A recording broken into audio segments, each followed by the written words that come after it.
क्या उत्तर प्रदेश में समाजवादी पार्टी के लिए सबसे बड़ी चुनौती बीजेपी नहीं बल्कि असदुद्दीन ओवैसी बनने वाले हैं? क्या मुस्लिम वोटों की राजनीति में अब सपा को नई टक्कर मिलने जा रही है? क्या 2027 के विधानसभा चुनाव में बीएसपी और एआईएमआईएम एक मंच पर होंगे? और क्या ओवैसी की पार्टी यूपी में 200 सीटों पर चुनाव लड़कर विपक्षी वोटों का समीकरण बदलने की तैयारी कर रही है? खबर क्या है, विस्तार से समझेंगे। नमस्कार, द हिंदी टॉप देख रहे हैं आप और मैं हूं आपके साथ जानिसार खान। दरअसल उत्तर प्रदेश की राजनीति में एक बार फिर असदुद्दीन ओवैसी की एंट्री होने जा रही है।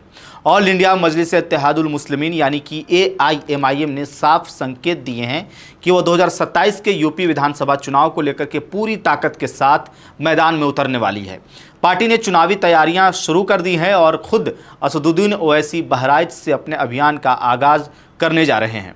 बताया जा रहा है कि बहराइच में होने वाली इस बड़ी रैली के जरिए ओवैसी यूपी चुनाव के लिए अपनी पार्टी का बिगुल फूंकेंगे। सिर्फ इतना ही नहीं, चर्चा यह भी है कि बहराइच की मटेरा विधानसभा सीट से एआईएमआईएम के प्रदेश अध्यक्ष शौकत अली की उम्मीदवारी का ऐलान भी इसी मंच से किया जा सकता है। लेकिन सबसे बड़ा सवाल यह है कि आखिर ओवैसी की नज़र यूपी की किन सीटों पर है और उनका असली राजनीतिक लक्ष्य क्या है? दरअसल एआईएमआईएम ने इस बार यूपी की लगभग 200 विधानसभा सीटों पर चुनाव लड़ने की तैयारी शुरू कर दी है। हालांकि पार्टी ने गठबंधन का विकल्प भी खुला रखा है। एआईएमआईएम नेताओं का कहना है कि अगर चुनाव से पहले किसी दल के साथ गठबंधन होता है तो सीटों का बंटवारा उसी हिसाब से किया जाएगा। लेकिन फिलहाल पार्टी पश्चिमी यूपी के अलावा अवध क्षेत्र के बहराइच, बलरामपुर, बस्ती और आसपास के इलाकों पर खास फोकस कर रही है। यानी साफ है कि ओवैसी सिर्फ प्रतीकात्मक राजनीति नहीं करना चाहते हैं बल्कि इस बार यूपी में एक बड़ा राजनीतिक स्पेस हासिल करने की कोशिश कर रहे हैं। असल में आपको बताएं कि एआईएमआईएम की रणनीति सिर्फ मुस्लिम वोटों तक सीमित नहीं है। पार्टी दलित मुस्लिम समीकरण बनाने की कोशिश में जुटी हुई है। एआईएमआईएम नेताओं का मानना है कि अगर बहुजन समाज पार्टी यानी कि बीएसपी के साथ उनका गठबंधन हो जाता है तो यूपी की राजनीति में बड़ा उलटफेर हो सकता है। और यही वजह है कि पार्टी के भीतर से लगातार यह संकेत दिए जा रहे हैं कि सही समय पर आने पर बसपा के साथ गठबंधन की कोशिश की जाएगी, क्योंकि ओवैसी को लगता है कि दलित और मुस्लिम वोटों का बड़ा हिस्सा अगर एक साथ आ जाए तो बीजेपी और समाजवादी पार्टी दोनों को चुनौती दी जा सकती है।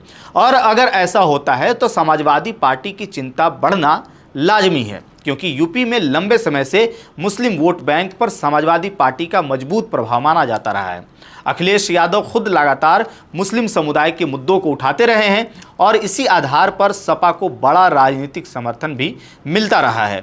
लेकिन अब एआईएमआईएम सीधे उसी वोट बैंक में सेंध लगाने की तैयारी कर रही है। यही वजह है कि समाजवादी पार्टी ने ओवैसी के 200 सीटों पर चुनाव लड़ने के ऐलान पर तीखी प्रतिक्रिया दी है। सपा के प्रवक्ता डॉक्टर आशुतोष वर्मा ने कहा कि एआईएमआईएम के नेता सिर्फ चुनाव के समय दिखाई देते हैं और चुनाव खत्म होते ही गायब हो जाते हैं। उन्होंने सवाल उठाया कि अगर एआईएमआईएम वास्तव में मुस्लिम समुदाय के मुद्दों को लेकर के गंभीर है तो फिर वह पूरे 5 साल सक्रिय क्यों नहीं रहती है।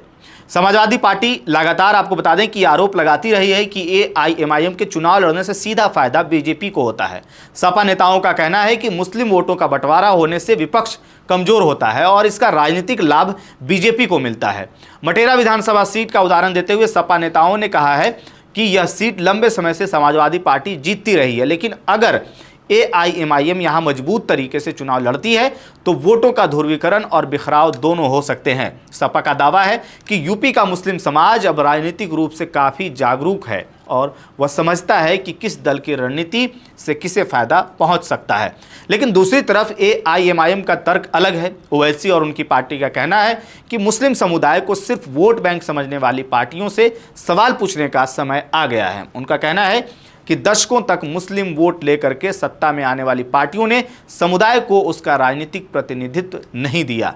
यानी एक तरफ समाजवादी पार्टी खुद को मुस्लिमों की सबसे बड़ी राजनीतिक आवाज़ बताती है तो दूसरी तरफ एआईएमआईएम दावा कर रही है कि वो मुस्लिमों को वास्तविक राजनीतिक भागीदारी दिलाना चाहती है। अब बड़ा सवाल यही है कि क्या 2027 का यूपी चुनाव मुस्लिम राजनीति का नया अध्याय लिखने वाला है?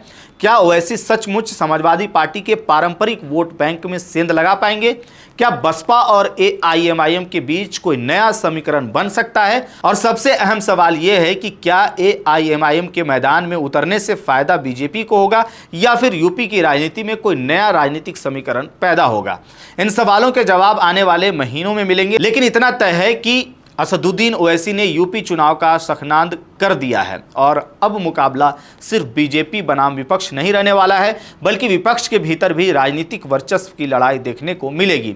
फिलहाल इस मुद्दे पर आपकी क्या राय है? क्या AIMIM यूपी में बड़ा राजनीतिक असर छोड़ पाएगी या फिर समाजवादी पार्टी अपना आधार बचाने में सफल होगी? अपनी राय कमेंट के माध्यम से हम तक जरूर पहुंचाइए। मेरा नाम है जानिसार खान, आप देख रहे हैं द हिंदी टॉप। वीडियो अच्छी लगे तो चैनल को सब्सक्राइब कीजिएगा और हमें इंस्टा, फेसबुक और एक्स पर भी फॉलो कीजिएगा। Audio Jungle.